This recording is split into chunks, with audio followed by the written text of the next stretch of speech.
The other story has to do with Blankfein having a wonderful lunch meeting. This has to be my favorite story. Mr. Gray, Mr. Blankfein, sitting down for lunch, talking about the details of Hovnanian and how it encompassed both firms and how they can deal with it going forward. Yeah, and apparently it was a little bit of a tetchy lunch as well. They both stood their ground by the sound of it. So yeah, this story, you know, it's one of these sort of gifts that keeps giving. Hovnanian, tiny little house builder, less than 300 million of market cap, and yet it seems to involve some of the biggest companies on Wall Street. So Blackstone engineered this very fancy, very smart, but potentially slightly questionable trade where they they led Hovnanian into defaulting on some of its bonds, but they held the CDS, so they were getting paid out on both sides. And obviously, as part of that, they were refinancing Hovnanian.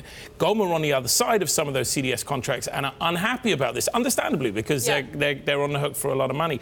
And this was something that was discussed at this lunch between John Gray, the heir apparent at Blackstone, and Lloyd. Well, what I found interesting, David, is that people, according to familiar with the matter, said that Blackstone's actually pulled back doing some business with Goldman. Well, the interesting thing to me was, by the account of this from Bloomberg, they didn't get together to discuss Hovnanian. They got together because this is the incoming head, you know, and Lloyd Blankfein the way out. They had to have a nice lunch together, but it came up, and then it sort of went sideways, which is actually what happens when you're leading often. You don't think that's where you want to fight a battle, but you get dragged into a battle, even if it's a fairly small part of your operation. And as I say, it's one of these fascinating stories that, yes, it's a tiny company, but it's become a proxy for a much bigger thing, which is sort of playing just within the rules, but at that sort of line where it's, you know, it's not very nice.